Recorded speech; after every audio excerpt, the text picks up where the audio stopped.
Amis cinophiles, bonjour et bienvenue dans cette nouvelle vidéo dans laquelle on va parler de pourquoi les Chinois et les Asiatiques en règle générale, à nos yeux, se ressemblent tous. À la base, on pourrait penser que c'est une réflexion un petit peu raciste quand on dit voilà, ils sont tous pareils, ils se ressemblent tous, j'arrive pas à les différencier. Mais en fait, il y a des études qui ont été faites là-dessus. Et c'est un système qu'on appelle en anglais cross-race quelque chose, je sais plus c'est quoi le terme exact, on le mettra. Et qui signifie tout simplement que tu as plus de facilité à reconnaître des gens qui te ressemblent, des gens qui sont comme toi, par exemple des Européens, entre eux que bien, des personnes qui sont plus éloignées. Par exemple, moi j'ai beaucoup de facilité, à l'époque j'avais beaucoup de facilité à reconnaître effectivement les Français des Anglais, des Allemands, puis à reconnaître aussi mes amis, mes relations et puis les gens que tu rencontres, quoi. Et j'ai la surprise en allant en Chine, parfois de même pas, quand j'étais mon premier mois en Chine, en short-term programme pour apprendre le chinois à l'université de Fudan à Shanghai, j'étais à la porte de ma classe et puis il y a une fille qui vient me voir et qui me dit bah tiens t'es en retard et tout, je fais ouais je suis en retard, un petit souci et tout, et je l'avais pas reconnue, tu vois. Et après on rentre dans la classe ensemble et c'était ma prof. Voilà.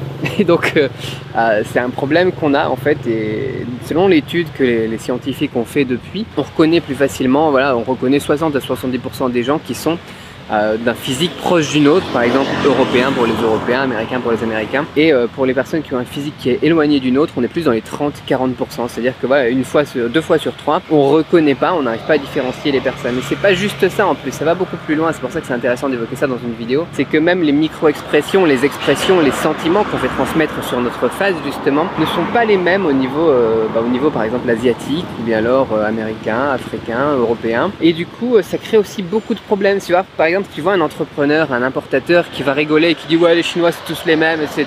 J'arrive pas à les différencier les uns des autres, c'est qu'il y a un gros problème parce que très souvent justement des importateurs, j'en vois, qui ont des soucis d'interculturalité, de relation avec leurs hôtes chinois, tout simplement, leurs clients, leurs fournisseurs chinois, parce que ils n'arrivent même pas à différencier quand la personne est contente ou pas, quand elle est frustrée ou pas. Et du coup, il y a beaucoup d'affaires qui sont perdues, de commandes qui sont ratées, de relations qui sont cassées, tout simplement parce que non seulement on n'arrive pas à reconnaître son interlocuteur, mais en plus on n'arrive même pas à identifier sur sa face, sur son visage, les différentes expressions de son visage qui va dire que cette personne est contente, est frustrée, et pas contente, et triste ou n'importe quoi, tu vois. Et du coup, voilà, on fait comme si tout allait bien, on pense que tout se passe bien parce qu'on a des expressions qu'on a l'habitude de voir et on pense qu'il est content alors qu'en fait ça se passe pas bien du tout, quoi. Et donc c'est vraiment une habitude à avoir et un travail à faire. On peut pas se dire en tant qu'étranger qui s'intéresse à la Chine ou à d'autres pays même que c'est pas grave, voilà, c'est tous les mêmes et puis ce sera tous les mêmes toujours, quoi. Ce qu'il faut vraiment faire, c'est aller plus vers l'avant, aller plus vers des Chinois, des Asiatiques et apprendre à les différencier. On peut faire ça avec des sites, tu vois, qui te montrent des photos de Japonais, de Chinois, de Coréens, etc. pour t'habituer à distinguer les nouveaux points de différenciation entre les différentes personnes, tu vois.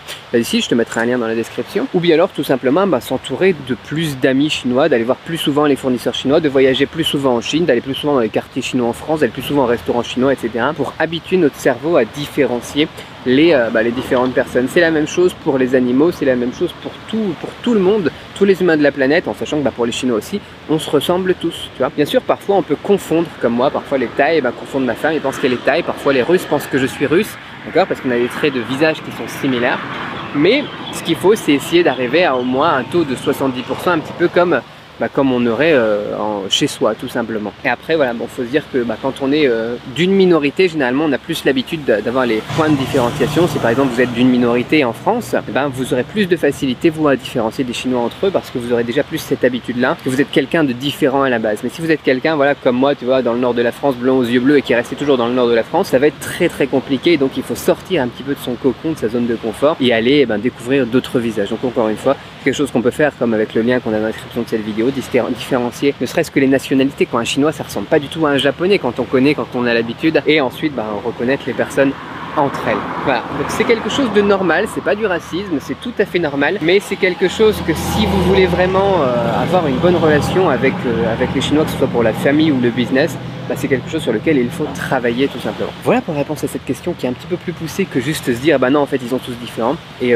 non en fait les Chinois ils trouvent qu'on est tous les mêmes aussi. Quelques pistes de réflexion un petit peu supplémentaires, notamment cette idée des émotions aussi qui transparaissent différemment, qui est très importante je pense pour la relation personnelle et humaine, qui est vraiment essentielle dans la famille et dans les relations business, sur lesquelles on peut bosser un petit peu, on doit bosser un petit peu si on veut juste pas être juste un kéké touriste, quoi. Voilà, donc c'est marrant, sinon c'est rigolo, ouais, effectivement on peut être juste le touriste qui se dit ouais c'est tous les mêmes, ou on peut aller un petit peu plus loin. Moi ce que je vous propose c'est d'aller un petit peu plus loin. J'espère que ces pistes de réflexion vous auront donné quelques idées pour bosser un petit peu là-dessus. Si vous aussi vous étiez dans ce cas-là, c'est normal d'être dans ce cas-là. Dites-moi ça dans les commentaires, vous aussi, est-ce qu'il y a des personnes que vous avez du mal à différencier, des nationalités, des pays, des gens que vous avez du mal à différencier, des expressions aussi, des sentiments que vous n'arrivez pas à comprendre. Vous dites, voilà, les Chinois, on ne voit pas leurs émotions, tu vois, dans leur visage. En fait, si, tu vois. Et puis, bah voilà, dites-moi ça dans les commentaires. Et puis, si vous avez des questions, vous voulez des précisions ou d'autres choses, allez un petit peu plus loin dans la description. Vous me le dites aussi. Et moi, ce que je vous dis, bah, en attendant, c'est à très vite dans une autre vidéo. Abonnez-vous si ce n'est pas encore fait. Bye bye.